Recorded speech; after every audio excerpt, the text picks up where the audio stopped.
anhum ajma'in. Yang berbahagia Tuan Pengerusi, Tuan Imam Bidan, Ahli Jawatan Kuasa AJK Surau Taman Seri, datang kali muslimin dan muslimat, ibu-ibu, ayah-ayah yang dirahmati oleh Allah Subhanahu wa ta'ala sekalian. Alhamdulillah, kita bersyukur kehadrat Allah Subhanahu wa ta'ala kerana pada malam yang mulia ini, pada bulan yang mulia ini, kita diberikan kesempatan oleh Allah Subhanahu wa ta'ala pada tahun yang mulia ini, iaitulah pada bulan Rabiul Awal 1446 Hijrah dah, tuan-tuan dan puan-puan. Betul no? 1446 dah Hijrah. Alhamdulillah, Allah panjangkan usia tuan-tuan dan puan-puan untuk sama-sama lagi kita dapat menambah amal ibadah kita, untuk menambah keuntungan kita ini, untuk dibawa nak bertemu Allah Subhanahu wa ta'ala. Dan moga-moga bila di hari akhirat kelak sana nanti kita berjaya mendapat keuntungan dengan kita dimasukkan oleh Allah Ta'ala ke dalam syurga. Amin ya Rabbal Alamin. Hadirin rahimakumullah, tajuk kita pada malam ini adalah tidak lain dan tidak bukan berkenaan dengan Rasulullah sallallahu alaihi wasallam. Tuan-tuan, tajuk yang begitulah bila masuk bulan Rabiul Awal, ya, tajuk Rasulullah. Bila masuk bulan Safar, tajuk tentang Isra wal Mi'raj. Bila masuk bulan Sya'ban, tentang nisfu Sya'ban. Ya, ada saja tuan-tuan peristiwa-peristiwa, maklum sajalah yang kita ni, yang nama dia manusia ni, sifat dia lupa. Bila lupa ni dia kena peringat kan, benda harus peringat. Kadang-kadang tu depan mata tiap-tiap hari pun lupa kan. Boleh tanya bini, mana spek mata abang tu duk pakai tu pada? Oh, dia lupa sampai macam tu tuan-tuan. Tambah kalau setahun sekali ni lagi ya, kan? Setahun sekali ni faham saja lah. Kurang-kurang kita ulang-ulang, kita sambut, kita memperingati. Tuan-tuan, apakah hukum kita menyambut ni? Menyambut, kira kata maulid ni maksud dia kelahiran. Kelahiran ni apa hukum dia? Kan kita buat apa pun dia tak lari daripada hukum. Halal ke haram, haram ke wajib ke, sunat ke makruh ke, harus ke. Kata ulama, tuan-tuan, kita menyambut ataupun kita memperingatkan tentang kelahiran Nabi ni, hukum dia ada dua. Yang pertama, hukum dia harus, tuan-tuan. Kerana Nabi SAW tak ada dalil yang khusus, apa sambutlah. Kalau tak jadi wajib ataupun sunat pula. Dan juga tak ada juga dalil yang melarang. Kut Nabi kata, naha Rasulullah an daripada bi'aidil, dengan menyambut meraihkan maulidi. Itu jadi haram pula. Tapi Nabi tak larang, Nabi tak suruh. Kita pandai-pandailah kita, tuan-tuan, umat Nabi Muhammad. Takkan pula kita tak sambut kan. Mesti bini kita pun sambut kan. Anak kita kalau 3 tahun 3 batang lilin dia rambut. Umur 30 tahun panjang sikit kan, mahmus. Kalau umur 60 tahun mati terus. Pergi. Tak apa pula, tak bid'ah pula. Mai nak sambut maulid Nabi bid'ah, tak kena gaya hang ni. Ya, tuan-tuan jangan duk layan lah kalau ustaz-ustaz tu kata bid'ah apa ni. Itu semua adalah dalam kitab. Bahkan Imam Nawawi rahimahullahu ta'ala, Imam Ghazali kata digalakkan. Pasal apa?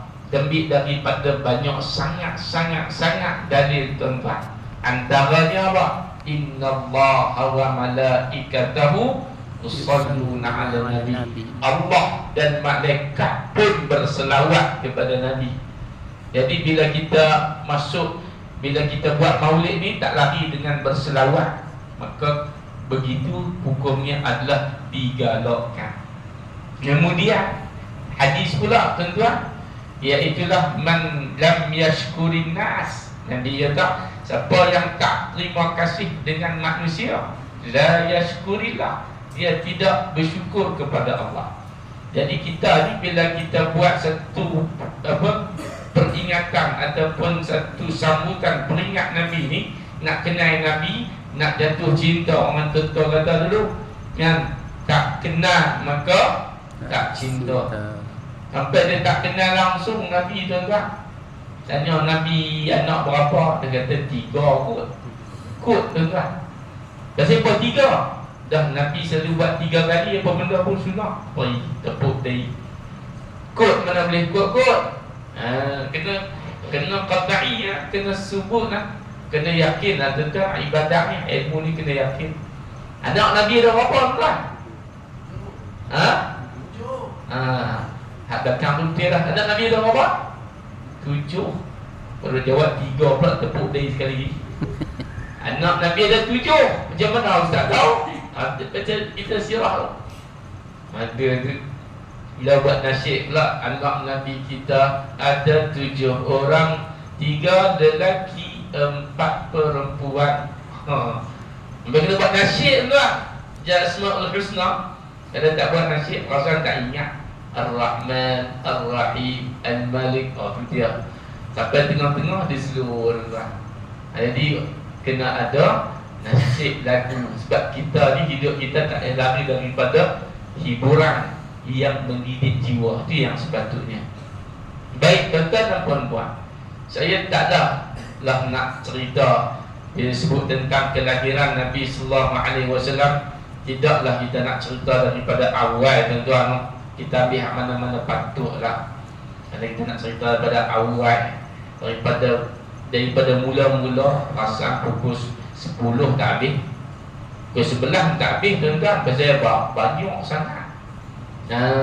Jadi kita sentuh hak manadang saja. Yang pertama kita cerita sikit tentang maulid Nabi itu, kelahiran Nabi. Kemudian peristiwa yang berlaku ketika mana lahirnya Nabi.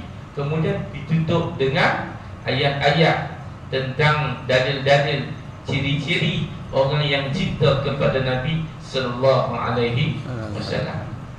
Muslimin dan muslimat yang dirahmati oleh Allah, maulud itu iaitulah walada, diambil daripada perkataan budak. Maulid maksudnya dibudakkan. Dibudakkan nampak pelik, dilahirkan. Kullu mauludin yuladu 'ala fitrah. Setiap kelahiran fitrahnya, setiap manusia yang lahir fitrahnya bersih. Bersih fitrah. Fitrah ni macam dengan kain putih, tuan-tuan. Tak ada kotak apa lagi. Mak ayah ni corak nak jadi kalau apa, kan 3 tahun nak jadi apa, start daripada kecil dia didik lah. Kalau orang tu nak jadi didik jadi pemain bola, bawa pergi padang, mak 3 tahun main dah bola, 4 tahun main bola, dah kali jadi pemain bola sepak, wakil Selangor FC. Dia tak jadi Selangor lagi, dia mula dengan Batang Kali tu. Ada Batang Kali FC kan? Ada. Nak jadi apa? Yahudi ke, Nasrani ke, Majusi ke, ataupun agama Islam. Ada. Inna dina 'indallahil Islam. Nabi sallallahu alaihi wasallam dilahirkan, diputerakan. Nabi sallallahu alaihi wasallam adalah sebagai nabi yang terakhir. Nabi yang terakhir, khatimun nubuwah, penutup. Mana tak ada dah tuan-tuan, Nabi lepas Nabi Muhammad sallallahu alaihi wasallam.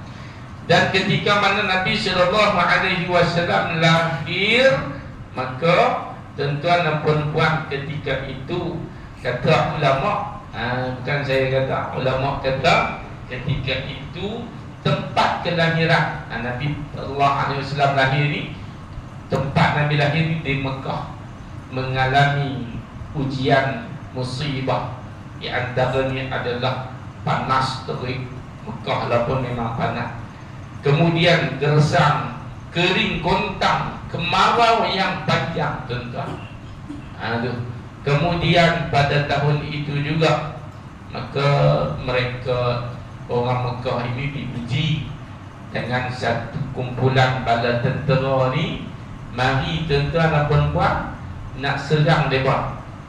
Tapi lain sikit, kerana tentera itu dia bawa gajah. Gajah yang paling besar ni tuan-tuan, gajah daripada Afrika. Tentera tu bukan daripada Afrika, tentera tu daripada Yaman.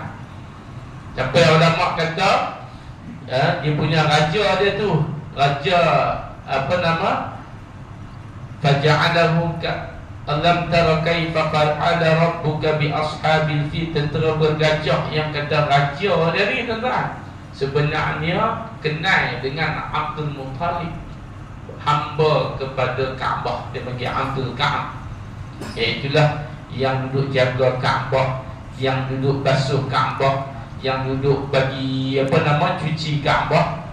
Tuan-tuan dan puan-puan kenal Abdul Muttalib, kawan sama kawan ni kenal. Jadi ketua abang kawasan belah sana, yang kawan ni raja belah sini tuan-tuan.